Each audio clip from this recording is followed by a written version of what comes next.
Let's Talk Oculus, a VR podcast, is proudly sponsored by the good folks at Patreon. If you want to support the show, join us on patreon.com/Let's Talk Oculus. What's up, Oculus nerds? Dan from Playtest VR here, and welcome back to episode 62 of Let's Talk Oculus. Now, we have a really special episode. We're joined by Daniel and Chris from the Hangout Games crew. Yes, Hangout Games is like a Jackbox game style kind of experience in VR. It is available on App Lab right now for free, and we talk about the whole game, the whole process, and we dive into all the 3 games that are actually in Hangout Games. But definitely be sure to check them out. All the links will be in the description below. Now, before we begin, 3 things I just wanted to say. First of all, massive shout out to Dave in the Patreon and the Discord. Thank you so much for helping us record this. He's actually the cameraman behind today's footage. You can check out the cool work that he's been doing as a VR film podcast person, maybe something like that. Second thing, catch me and Samson on the Between Realities podcast. It will be live at 1:55 p.m. I believe that's PST time, so check it out in your local region. That'll be on their YouTube channel and also on Upload VR as well. Links again in the description. And final thing, not this Friday but next Friday. Yes, Playtest VR is back. The YouTube channel is back. And I'm going to start it off with just a nice little casual NFL Pro Era review. So I'm really excited. I've been waiting for this time literally pretty much most of the year. But yeah, Playtest VR, check out the links below if you've not seen it before. But that was my old YouTube channel, which I kind of stopped back in March. But it's starting again, not this Friday, next Friday. I think is around the 19th. I should have probably looked that up before I pressed record. But anyway, here we are. Enjoy the show, everybody. All right, welcome to Hangout Games, the Hangout Games lobby. We have Daniel over here and Chris, and of course we have Samson here too. Hello, nice to meet y'all. Yeah. Hello, gentlemen. It's good to have you both in your game itself. That's a nice little lobby. Thanks. Yeah, it's great to have you here. Thanks for inviting us on the show. Yeah, sorry I don't have coffee for everybody else. Yeah, that's true. You have. Nor do you have coffee for yourself, actually. Yes, I did drink it all. It's a TV set where you just have empty coffee cups. Yeah, that is an empty coffee mug right there. I didn't even realize that. Okay, but anyway, so Daniel and Chris, obviously we are in your game. We are in Hangout Games. Let's go before we kind of talk about the game that we're in at the moment. Can let me know about you two in general. Have you been at development for a while now, or is this like your first VR game? Yeah, we go way back. Yeah. Do you want to start, Chris? Sure. So we're brothers. Daniel and I, we grew up together. We're brothers, and then we started working together almost 10 years ago now. And we started in mobile development, and we made a bunch of stuff there. A lot of it never got used, didn't work out, but some of it did. And some of it became pretty successful for us. And we got into VR pretty recently. That was just the beginning of this year. We have a team with 8 people, including ourselves, 8 people. And that's kind of where our VR journey started. And we were super excited about it. And now we've jumped in, fully into the deep end. And that's kind of where we're at. Dan, I'll let you add more details. Yeah. As for different games, I kind of made a little list of things that we've built so far. Some of it includes some of the games that we have in this Hangout Games, but I think we've probably made about a dozen or so different VR apps, mainly internal, just to kind of figure it out. But yeah, this is our main polished one that we've decided to, release to the public.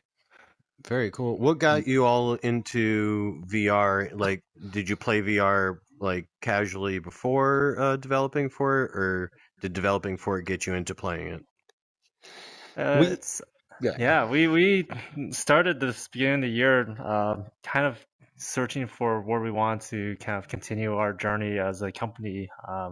we have our current mobile app out there that's doing well, but we wanted to kind of explore what were exciting things in the world. Mm-hmm. So we got everyone on the team a Quest 2 because it was, I mean, it's Mhm. expensive, but it's not prohibitively expensive to get Right. It's everyone not a Quest headset. Pro. Yeah, it's not Quest Pro. No, it's not Quest Pro. We have one I of can't- those. Yeah, yeah. Right. Yeah, one Quest Pro basically pays for 8 Quest 2s. But basically, we got everyone like a Quest 2, and we were kind of skeptical, like, maybe this will be fun, maybe we'll just like put it away. But we actually really enjoyed kind of being in the VR space. We used to be in person, so during like lunchtime or just like hanging out, we would like play different games, and we Mhm. kind of lost that on Zoom. It's really Mm. boring, very like monotonous. I hate staring at a flat screen. It's really all hard day. to socialize on Yeah. Zoom. Yeah. Yeah, It's hard like you're to like connect. presenting It's hard your- to.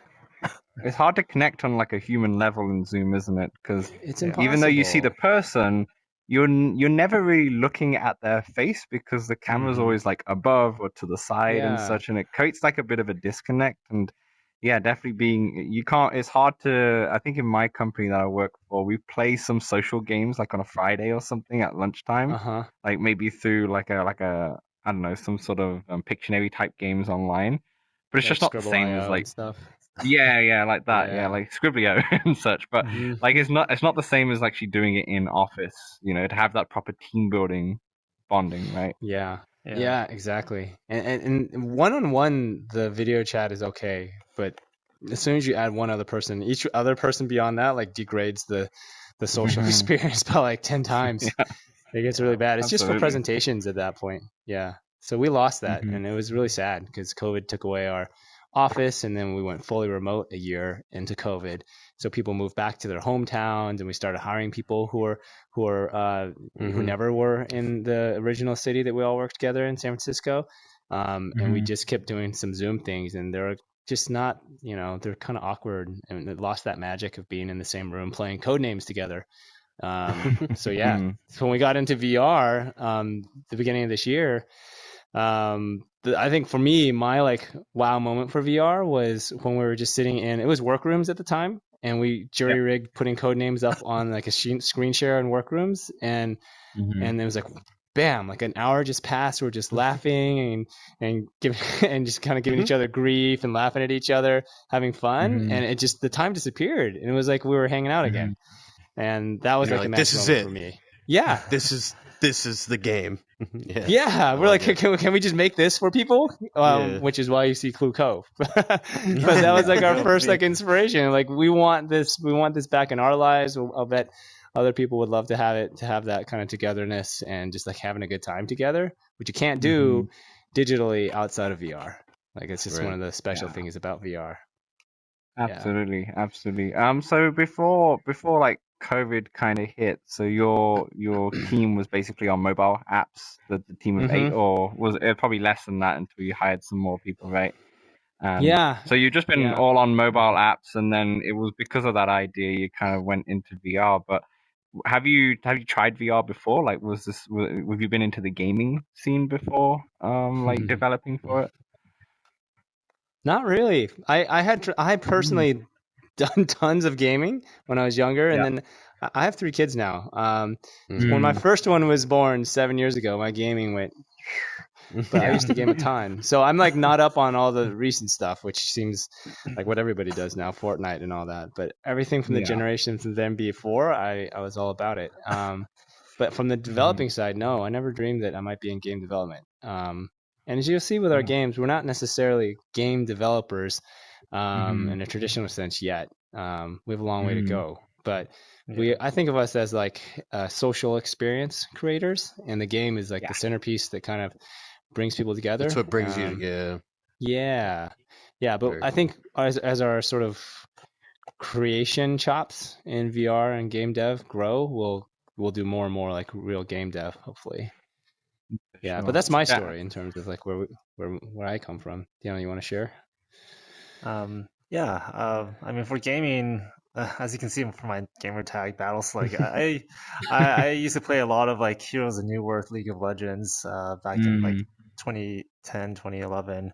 But yeah, once we start our company, Chris, you'll be glad to hear that I stopped a lot of my gaming habits. But it's definitely, once again, like I would agree with Chris. Like I never thought I was gonna be a game developer. I was very into like mobile development. I kind of felt that at that time that was like the future of where like programming was going, and it kind of did become like that.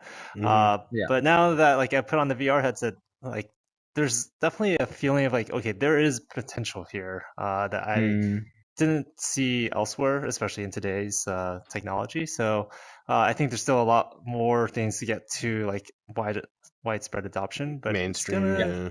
it's gonna get there. It's going to be the future. It's just when will that time scale be today? Yeah. For sure. For sure. I think it's interesting because you're in mobile development, not in particularly games, but you come into VR, and I would still like you said, Chris, it still doesn't feel like you're in game development. It feels like you're in social development. Like you have Horizon Workrooms, which is for productivity meetings, maybe some like virtual office kind of thing, and you're kind of doing a similar thing, but instead of being for productivity, it's for more for team building and for like social apps for people to get together and just have fun in VR and more hang out and just talk. I mean, there's been a lot of times where me, Samson, and Dave behind the camera over there, and a bunch of other people on Discord who come into here and we do literally hang out, as the title says, right? And we do play some of the games, of course, but then there's a big periods in between where we're just chatting away and just having a laugh and such. So it's more of like, it is obviously games, but it's more a social app than anything, right? Bringing people together. Yeah, absolutely. And we've thought so much about it now. I think when we started at the beginning of this year, because as you're learning now, we didn't have a big game creation background. We haven't thought deeply about all these different types of games and mechanics. When we first got started, I found myself thinking a lot about like, so what is it about the games that we're talking about that are special compared to everything that's already in VR and out in the gaming world? And how theoretical is it? But now I think we've learned that it is not theoretical. It's like these are very important questions. Like, what do we expect people to get out of it? What are the high moments, the fun moments? Does everybody start at the same time and end at the same time, or can they drop in or out? Like, how long is the game going to take? And those things really affect how people play the game, how well it can kind of get started and get the community going. So that's a lot of stuff we're kind of learning as we're going. Yeah, you mentioned playing Codenames at the office. I think was that a big reason why that got put in, and what was the thinking behind the other games also? Yeah. We had this back when we were in person. We had this cozy office. It was probably not about like the size of this room in real life. Yeah, and there was like 6 or 7 of us in there with a good extra space over there that we use as like a little mini lunch and office space. And we had a Codenames board printed out and just taped on the wall. And like once a day, we'd walk up to the board together and do one move of Codenames. Like one clue would be given, we'd all talk about it and then try and figure it out. And that way, like we just had this running touch point throughout the week where we'd kind of play together. And that was so much fun. Like we have so many funny memories about that. Like one time Daniel cheated. Clearly, he was the clue giver, and like he's supposed to stay quiet, right? In Codenames, the clue giver can only give a clue. That's it. And like the rest of the team was debating the words, and like he looked like we're gonna give one answer, and he looks at one teammate. He's like, "Well, that's what they think. What do you think, Tina?" We're like, "Oh, okay. I guess our word is wrong." I'm not gonna lie, we do that too. Yeah. I caught up on the Discord later. Sorry, I missed the gameplay on Wednesday. Thank you for inviting me. I saw that Dave was giving measurement 1 as the clue every time. Gosh. I don't know. Oh my gosh. I don't know how you're supposed to guess from that. Codenames is still a bit of a learning curve for some of our community, shall I say? Yeah. But there you go. Funny.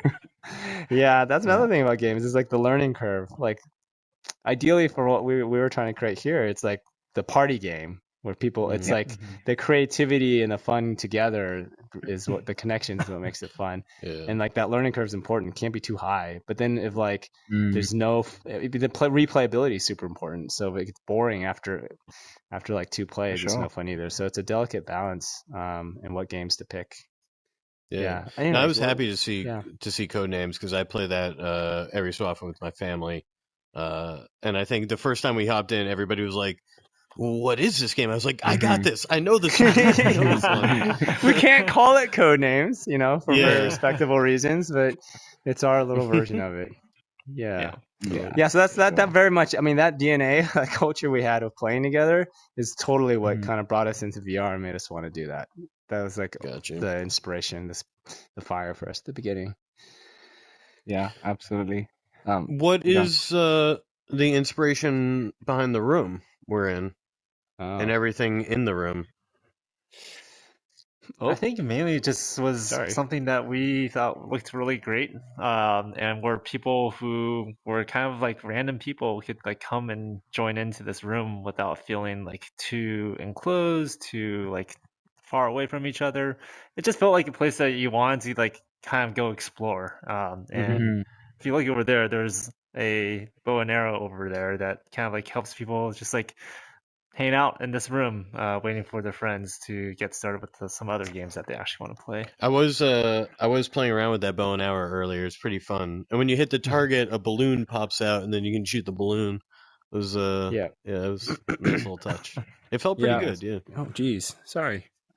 Yeah, no worries. I find that often when I turn, I accidentally teleport and such. Yeah, for sure. Kind of this lobby, obviously, I remember when I first playing Hangout Games. Okay, and obviously it's an app lab, so you're constantly still iterating on it and such. But this didn't exist. This lobby didn't exist. This public lobby exists, and then all of a sudden we went in on Wednesday. And all of a sudden it's like, wait, what is this? We don't need a room code technically because we're just in here now. What was the idea behind this opening lobby and the fact that you made it public when you first go in? Yeah. And just for the viewers, so it's one public lobby that anytime you boot up the game, everybody's automatically put in, and then from there you can go to private games or whatever. Yeah, exactly. Yeah, and that's pretty much why we realized we needed to do that, because what we saw happening is before people would just boot up the game and be in a little like a magical lodge, a small little space, and that's private and personal. There's nobody else is going to be there unless you open up a room for people to come join you. And what we saw happening with usage was people would show up there and then wouldn't necessarily ever go join a game. We don't have that much of a community, so nobody would come join them.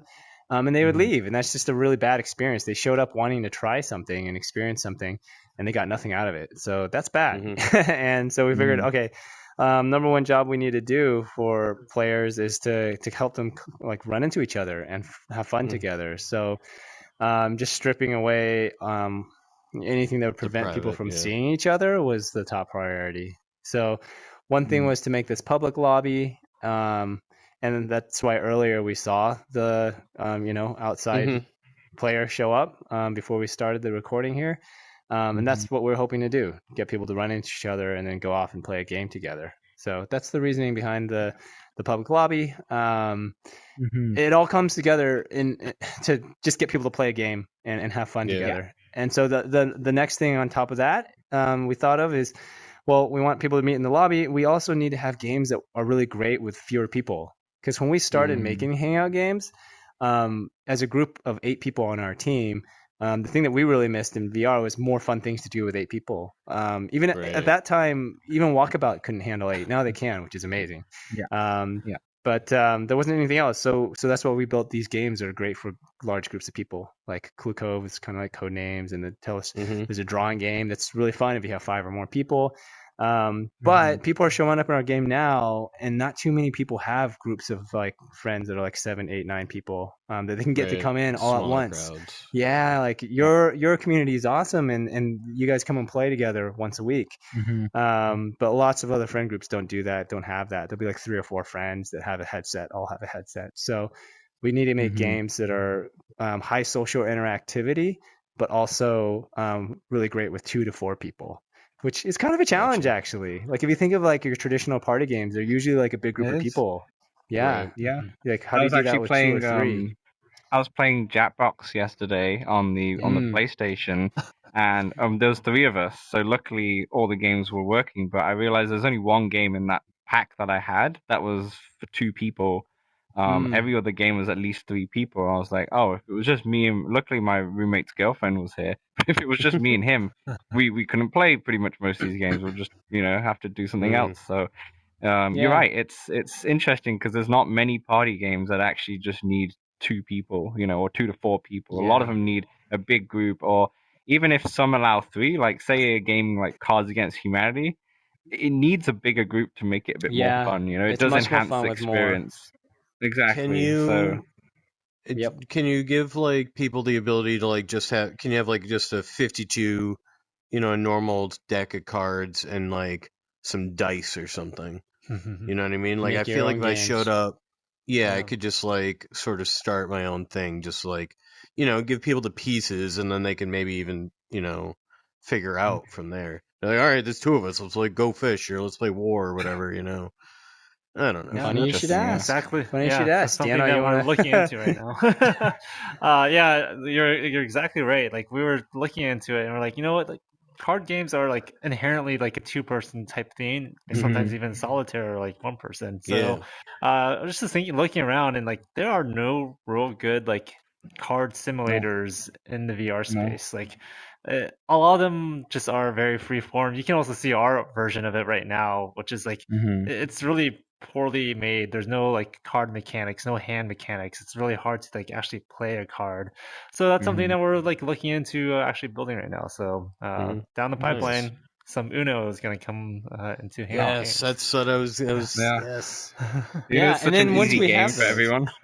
Yes, because that's the whole learning curve thing again. Because like party games, nobody wants to sit and learn the game for 20 minutes. No, it ruins the whole vibe. You just want to move on to the next thing and such. So yeah, you're right. It's something like Uno, which is so easy. Like even if you've never heard of it before, it would take like a minute to learn or something. And you go, you play one game and you go, oh, okay, I understand what I'm doing. Same with code names. Like all of us, apart from Samson, really, when we first played it, we had no idea. We were reading it. It was like, wait, what? I'm so confused. But then after you play the one game, it's like, oh, okay, I understand. I understand now. Yeah, good job spreading the word, Samson.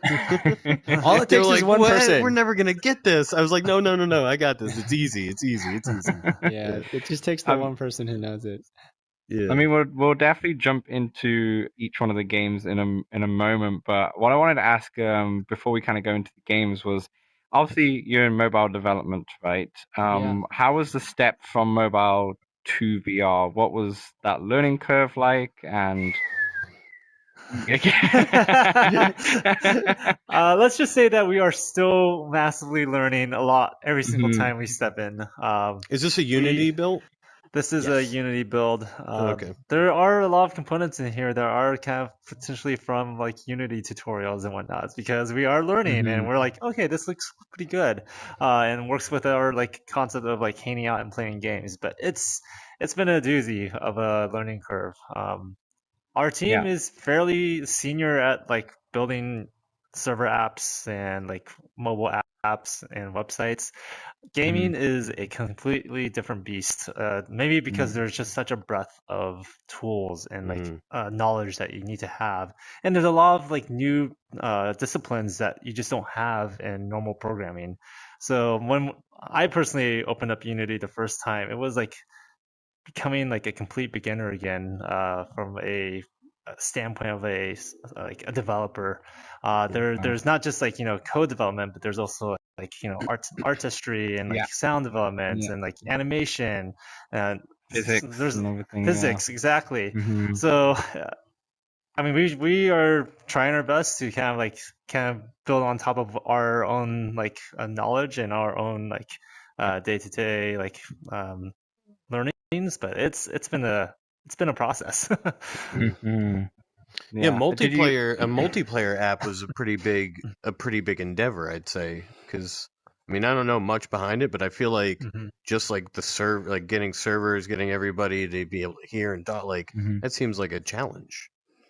Yeah, it's been a challenge. We are using Photon, which kind of helps out a lot with the back end stuff, so we don't have to actually work on our own like voice servers or networking. But there are still like complications of learning how to make that work for VR. There's definitely things that are oddities where you have a lot more control when you are actually the person in the world.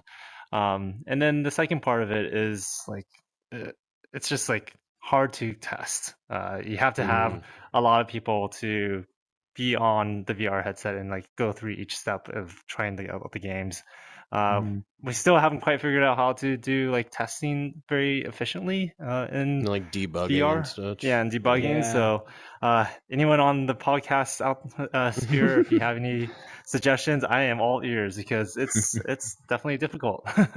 I know I had I'm like beta playing another game, and the dev sent some sort of like dev build, and he said if your hands ever disappear, like save the game, like save the debug and send it to me, please, because I'm having trouble like replicating that one. And maybe you need some sort of like debug where we can just like select and send it to y'all. Like a button. That's a great suggestion. Like if this happens, like please help Feedback us out. button or such. Yeah, for sure. Yeah. But it's interesting how so basically just this year, this calendar year, pretty much you began developing in Unity. That's wild. Because when did Hangout Games actually officially launch on the App Lab? Ooh, I want to say roughly September or August. August, maybe? Probably August. I have to look at the exact. Around There's been time. multiple iterations. Like there was like one of our games, Copycat, came out first, and then we decided like, hey, Copycat was really fun, but like actually want like a collection of games. So Copycat kind of got rolled into Hangout Games. But like the actual app for this, probably around August. I think it was August. Launched. It's been an emotional journey for us because. Like Unity's been hard, and it's a total retooling and a total retraining. Like we have a bunch of 2D artists and UX UI designers, traditional sort of website and app creation flow, and nobody knew how to do 3D design, like just making a coffee cup and stuff. So actually, a lot of what you see here is Unity Asset Store. But we have learned well enough to be able to expand it, make it bigger, adapt it to our needs, and that feels like a big win. Customize it a little bit. Yeah, and also make it performant. That's another thing that we never had to deal with. Like websites and apps never stress the power of the underlying technology, whereas games constantly. The whole point is you're right on the edge of it. So we're like, oh wow, these books make the frame rate really, really bad. And then kind of asset management and going, where do you want to put your power into? Yeah, do I really need to render these extra bucks, or can I shed a few bucks to make the experience a bit smoother? Exactly. When we go into the Copycat world, which is this nice, like sort of IKEA Swedish like house, like there was like a drink cart with beautiful detailed drinks, and we're so into it. And then we realized like that thing was tanking the FPS, so we just deleted it.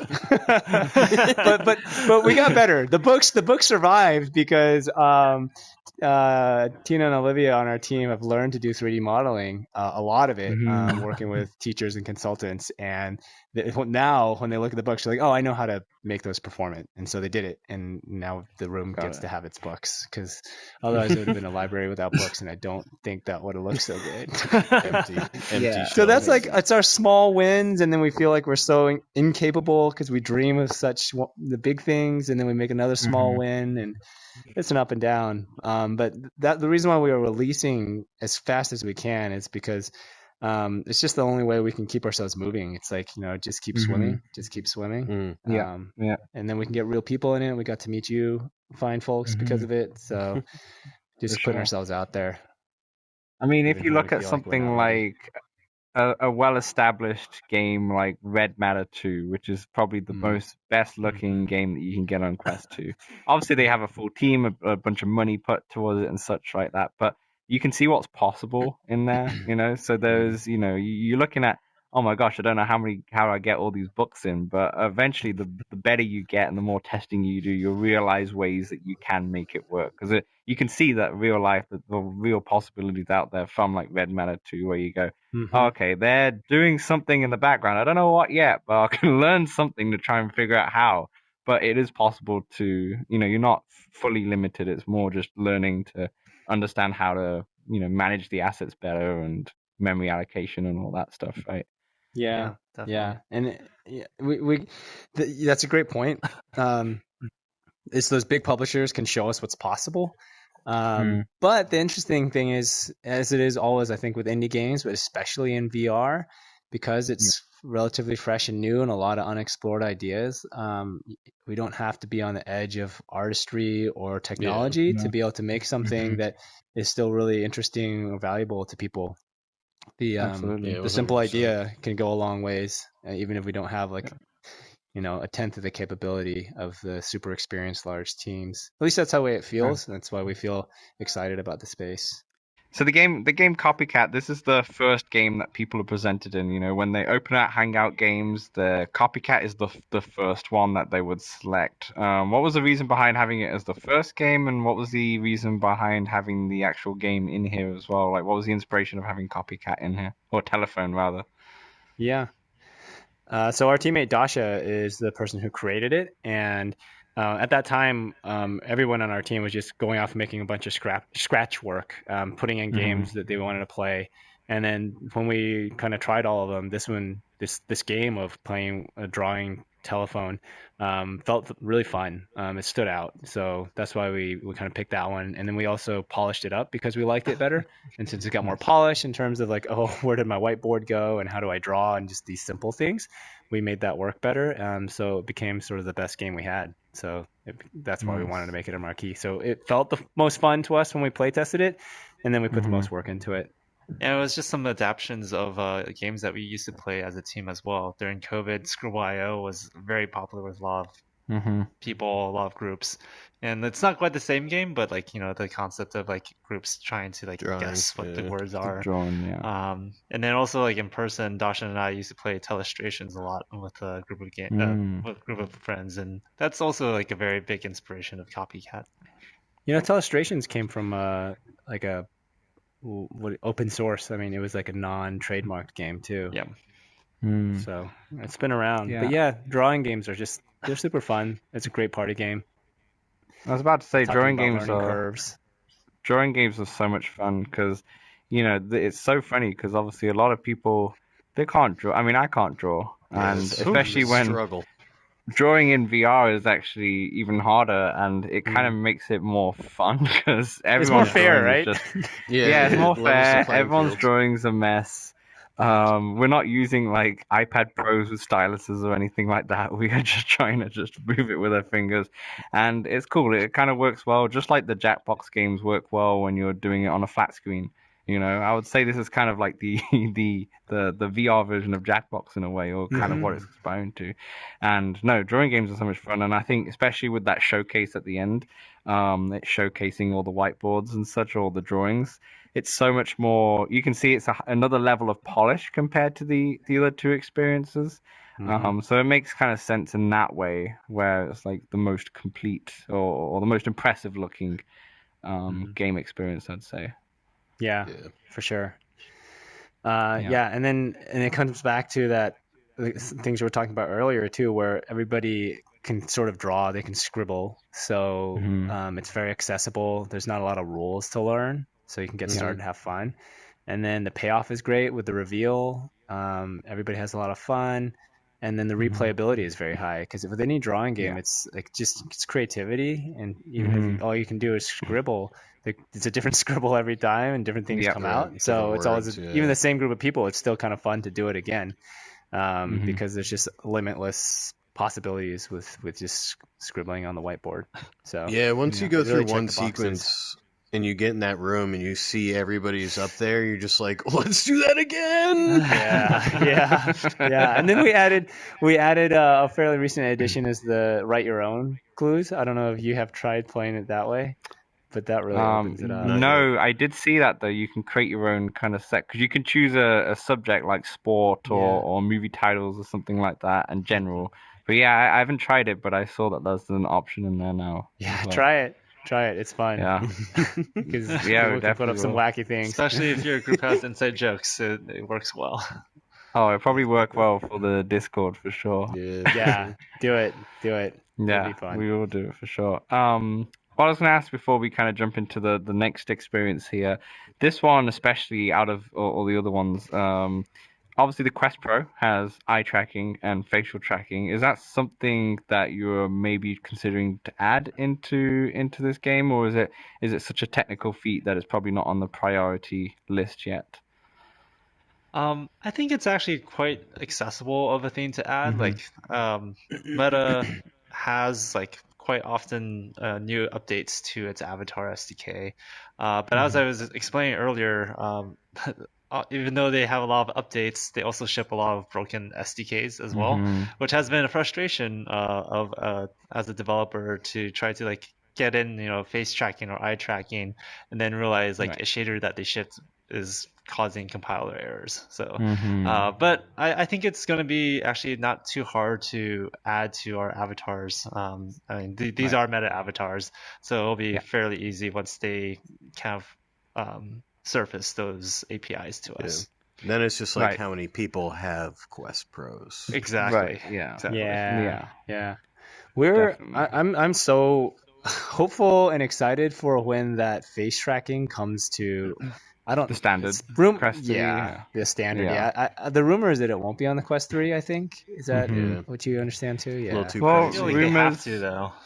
I think we're hopeful that for just social VR, the eye and the face tracking does add a ton. We have one of our Patreons and friend of the show, Kimberly. She also has a Quest Pro, and when me and her were in like a party just on the Oculus Home, you could see it working, and it was actually pretty cool because it does add that extra layer of immersion and extra layer of like sense of presence between somebody.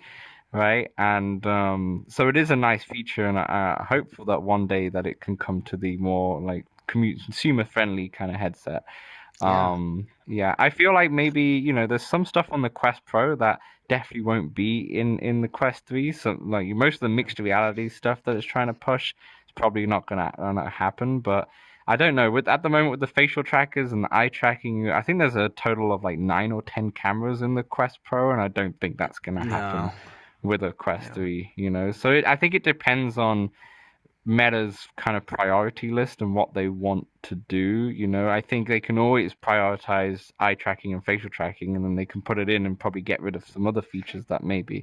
So I guess it depends on them in terms of what they deem is going to be a priority, right? Yeah. They're literally sort of outfitting their character with their different bonus points, and you can only have so many, right? For sure. I think I'm really excited for it. I think facial expression tracking will make social VR so much better, more attractive for people who aren't currently in VR, and if they see that and see people having more fun and talking with each other, and that could really sell them on a consumer priced headset, like a your $300-$400 Oculus Quest 4. Might become the thing that's like, every family has like a radio or like an old school telephone back in like 1960. Like every family will have that just so they could do at least that with somebody else they care about far away. At least a social aspect. Build personal computer too. Yeah, exactly. It's like having one PC for the family. That's where it starts. And I think that social side could make it. No, get off the phone with little brothers on the phone. Yes. But I think that I'm really hopeful that can take it from the gaming world that is great now in VR to an additional big group of people who jump into VR just for the social side. Yeah, definitely. And I guess things what we're doing now, like making a podcast in VR, will be more like feasible for many of the guests, because then everyone will have a headset which will have eye and face tracking, and will add that it'll be better for the viewers when they're watching to kind of, I'm looking at you right now, Chris, and you're smiling in your avatar. Or now you're looking a bit serious, but I don't know, you could be doing anything right now. You could have your tongue stuck out. I'm laughing with a deadpan face. I'm actually okay, yes, Rain. So yeah, all right. Let's jump into the next experience. We'll see you in there. We are in Clue Cove. There's beautiful beach setting, which is kind of funny. I was just saying off air, it was like it's snowing here in Vancouver. Yeah, I'm in a beach setting. The power of VR here with my little what was this? A sangria, or a little, I don't know, like a. I don't know what kind of cocktail. Well, how's it taste? It's delicious. Cosmo. It's like a Cosmo, yeah. And then Daniel has this ice cream. This game, Clue Cove, is the one all about code names, right? Is the one that I think, to be honest, our trademark is inspired by code games rather. And this is the one I feel like me and the Discord community, we play more often than not. Just because it's so easy to kind of just start a new game and go, right? Where the other one, you have some drawing involved, which is really fun. But after 2 or 3, it's like, all right, let's go into Clue Cove, and then here's where we decide to just stay for the whole day. Because more of a, I think it's more of a setting where you can sit and chat. There's so many things to do. It's such a big world. Yeah. So same kind of question from the last game. What was the inspiration of this one? Because we're in a nice little sandy beach island kind of area here. Yeah, actually, the environment this is one of our oldest environments, also from the Unity Asset Store. But we actually started off with a bar that was set in Mars, so we call it Mars Bar. But we kind of got tired of feeling like we were trapped on Mars, so we decided to go to a place like this, originally called Playa Fiesta, but now it's called Clue Cove. But yeah, we enjoyed this place because there's actually a bungalow down the beach that way that we used to do our stand-up meetings basically every day. And we kind of adapted this place to also be our game room for Clue Cove. Yeah, it's kind of like the space that we enjoyed being in the most. Yeah. Yeah. Very cool. Yeah. It's a really fun game. It's one of those ones where, like we were saying before, is if you've not played a game like Code Games before, it took a little second to understand what we're doing, and I say this to, just to be super nice, but I have to say it. Dave, I think, still needs a little more practice in the clue giving. But I just wanted cutting to you say, out of the shot right now. He's just moving the camera. You're not in the shot. Oops, the audio cut. I do want to give a shout out to Jenna in the Discord, who is currently unbeaten in our community. Whoa. I think we played maybe 8 or 9 games now total, or maybe even 10, and she's won every single time. Maybe even more. I don't think I've been She needs involved to play the in lottery. Yeah. Oh, the Clue Or Cove at lottery. least some type of guessing game. Yeah.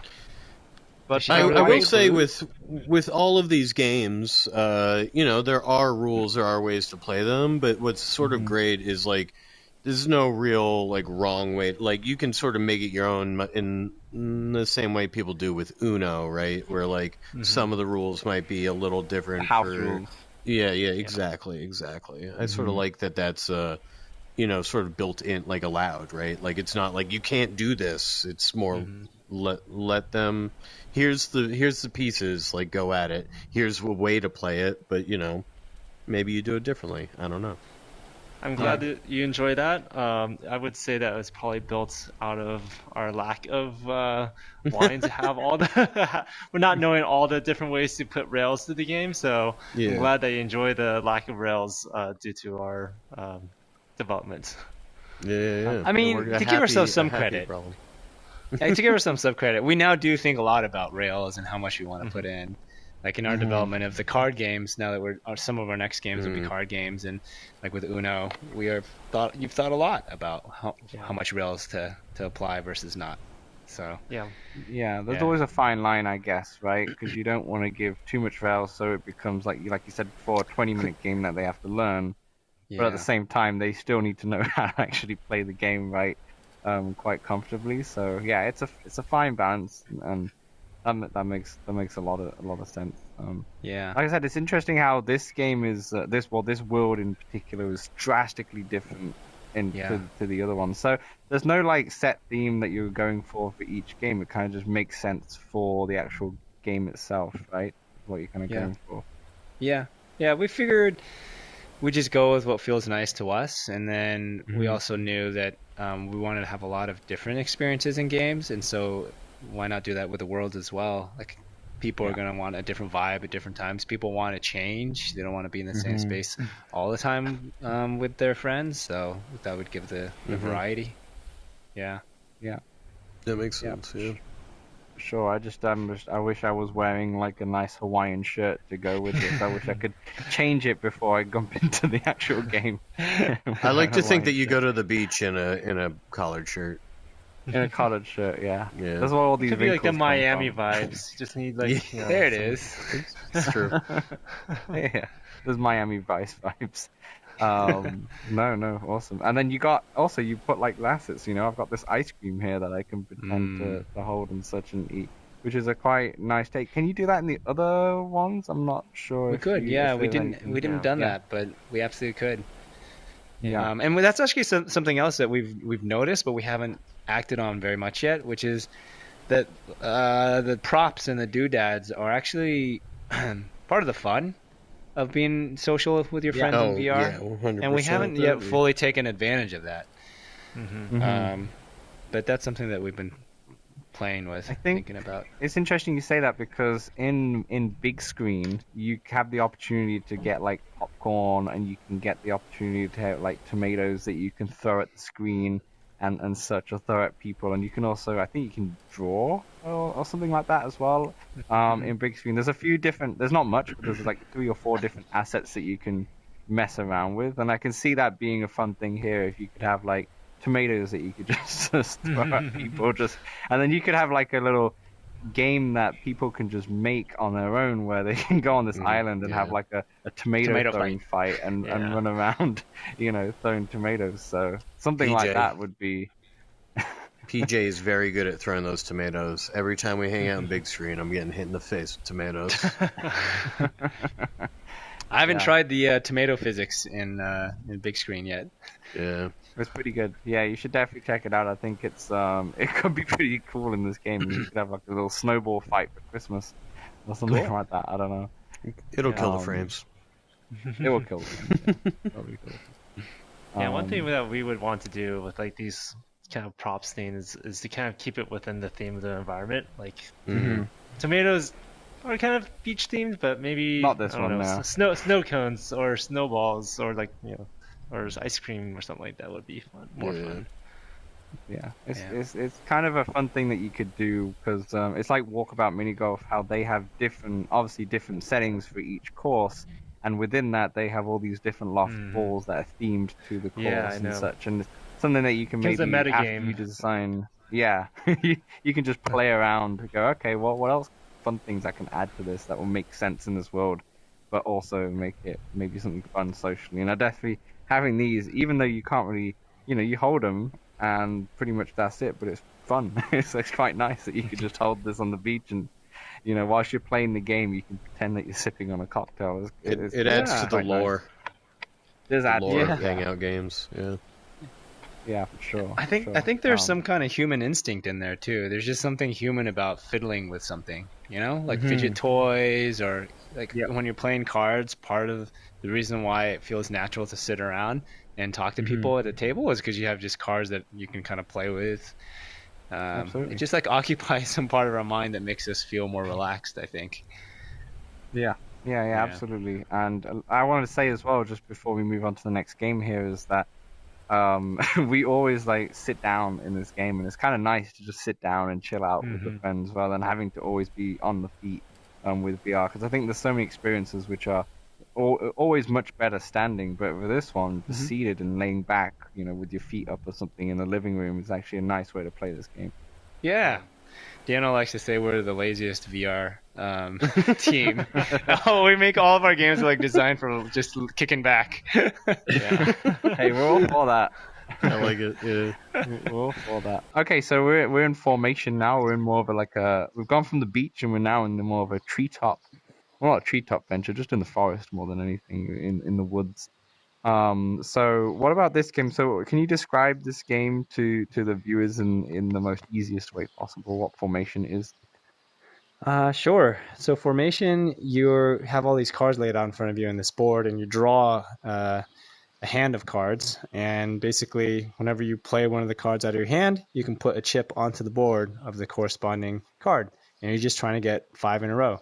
And then the other people will be trying to block you or create their own 5.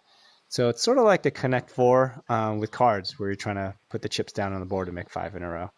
A little bit of strategy with blocking and grabbing spaces. But it's not too cerebral, so it's like a way to just kind of hang out, something to do while you're talking. Simple card game. Yeah, so probably the first game that you have with actual cards, and I actually like the way that you can grab a card from the deck and kind of place it anywhere. So what we found out when we first played this game is that we had our cards, but the person next to us can see him. So we were like, actually, it'd be very nice if you can actually put them up in the sky or something, or wherever you really want to. And it's kind of And nice. I kept stealing his cards. Yeah, I think that's one thing you need to say. Like, I don't appreciate people stealing my cards and looking at them while I'm going to the washroom. You know. That's a little bit. You come back and suddenly you're losing very badly. What happened? Yeah, right. Suddenly I've lost all my cards that I wanted, and I've got like some random cards. But yeah. So once again, what was the idea about this game? Is this something that you've been playing before, personally, or is this something that you researched and was like, this probably could work in our game? This is one of our designers, Tina. She played this game originally called Sequence with her friends and family. That's what I had played. Yes, that's what it was called. Yep. Yeah, and she really enjoyed doing that with her friends in person and wanted to recreate this game in the VR world. And it's actually kind of amazing because like this is kind of her first attempt at creating a lot of 3D models. She herself is a 2D graphic designer, so this is very much a big jump from going from 2D to 3D, and then also learning about all the intricacies of using Blender. So the board, the stump here, and that mushroom back there. The mushroom, even like these instructions, these are all her. There was a little bit of like very minimal glue to get this game kind of working, but like, most of it is like a graphics test or graphics experiment on her part. And that's why we have this game in here. Cool. So there's this common thread of all of our games where there are games that somebody on our team had played before and loved a lot and wanted to see if that would translate to VR and give that to the rest of the world and players to play. And there's like this balance that we have of like nostalgia because we loved it when we played together, and then wondering like, will it actually be fun when other people play it? And that's all sort of the I wouldn't say scary, but like you're a little nervous when you put it out in the world, and some things hit and some things don't, and we kind of learn from that. Especially if something you care about. And you worked on, and it's sort of I guess it was all game development. It's kind of like a little baby, and then you're gonna love it no matter what, and the work that you put into it, but not really sure what the world will think of it until you put it out there. So with this game, and obviously with the other two that we've been in as well, even though they're now out, is there still development? Do you still go back to it and go, okay, what else can I add to this? Or is there like a development pipeline of going, actually, no, Formation, I also want to do this, but, it's updates that we're going to have in the future? Or is it all pretty much done and it's on to the next experience?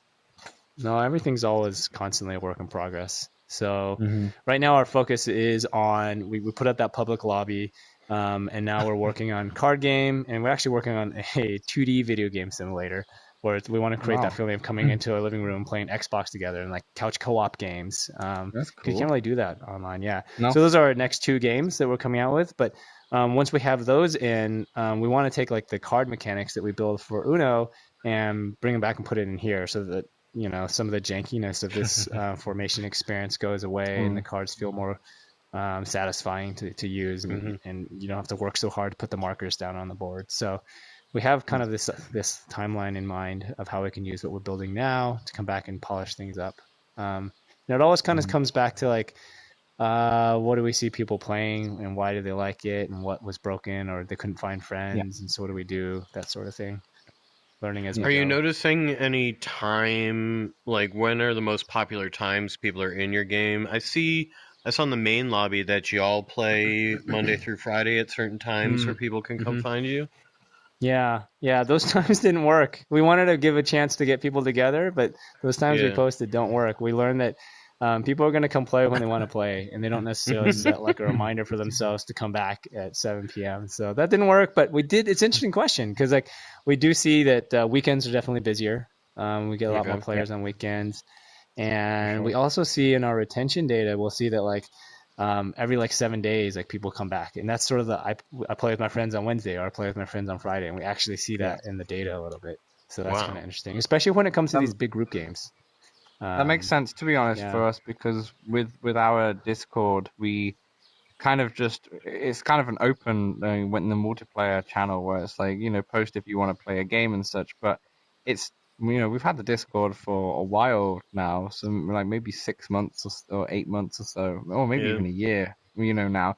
But it's kind of just formed that it seems to just be Wednesdays where the most people who are active in it seem to be free the most, and it just seems to have on every single Wednesday.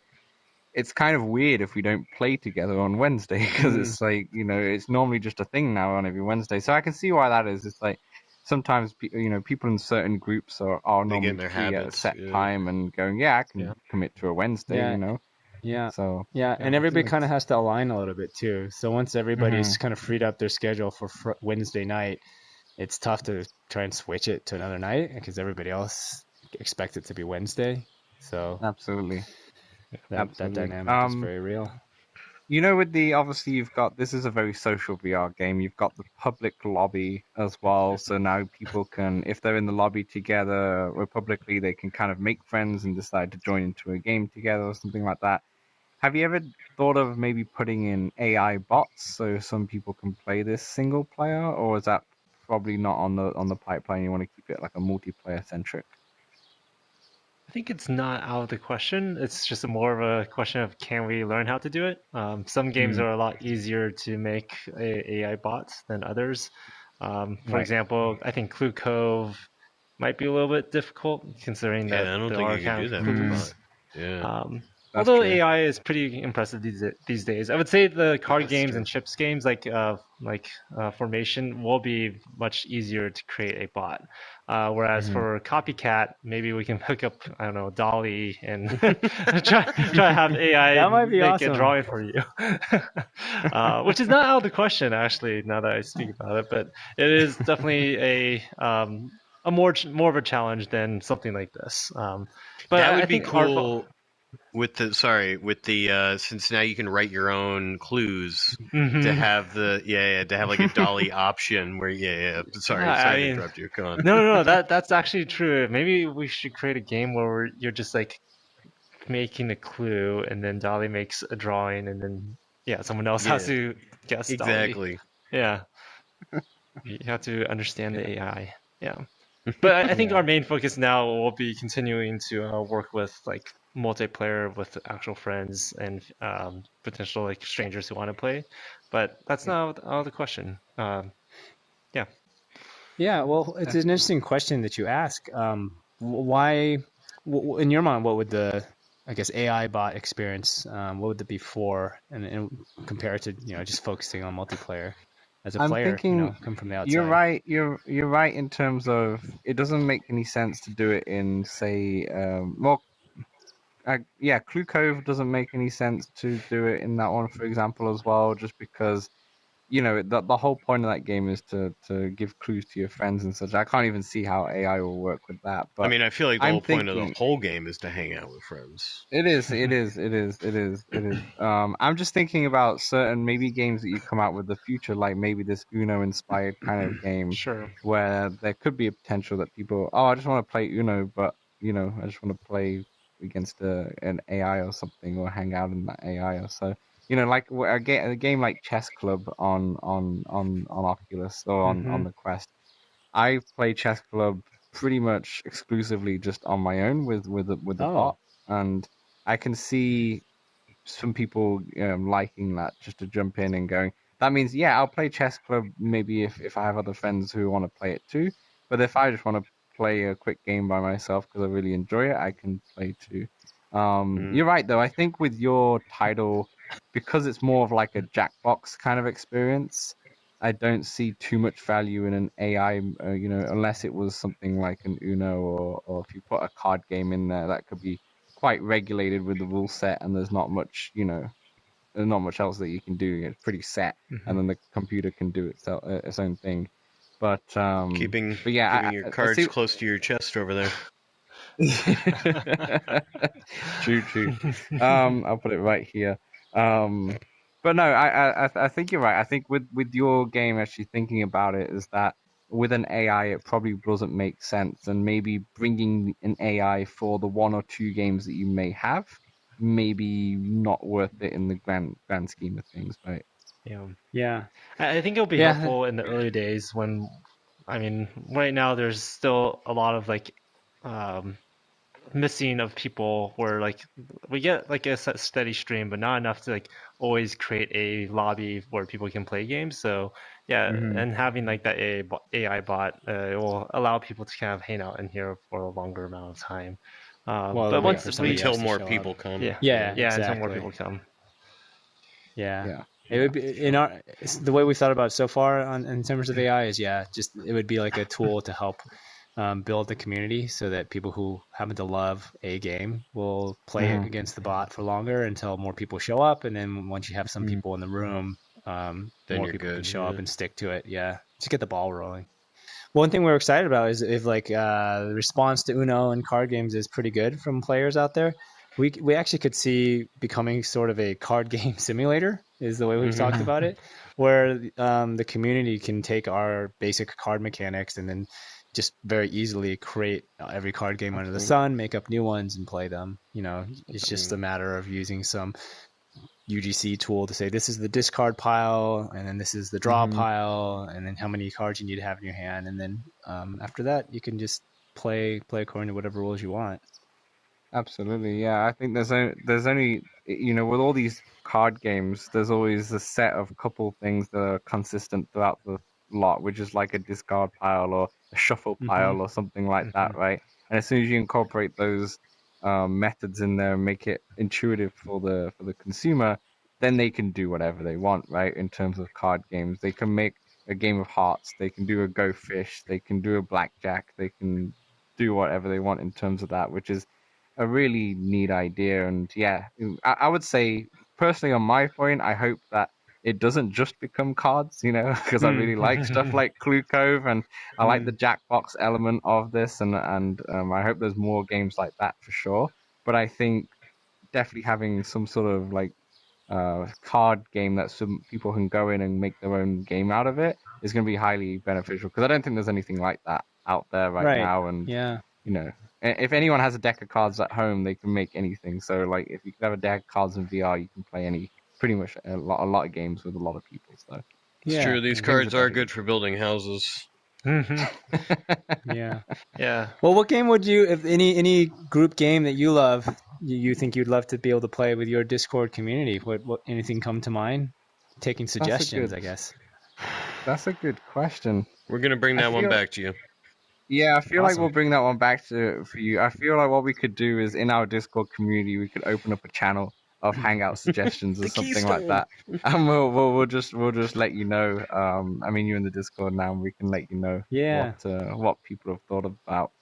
Okay. But yeah, absolutely. I'm definitely gonna come join in on some Wednesday hangouts with y'all too. I know. Yeah, come on. Absolutely.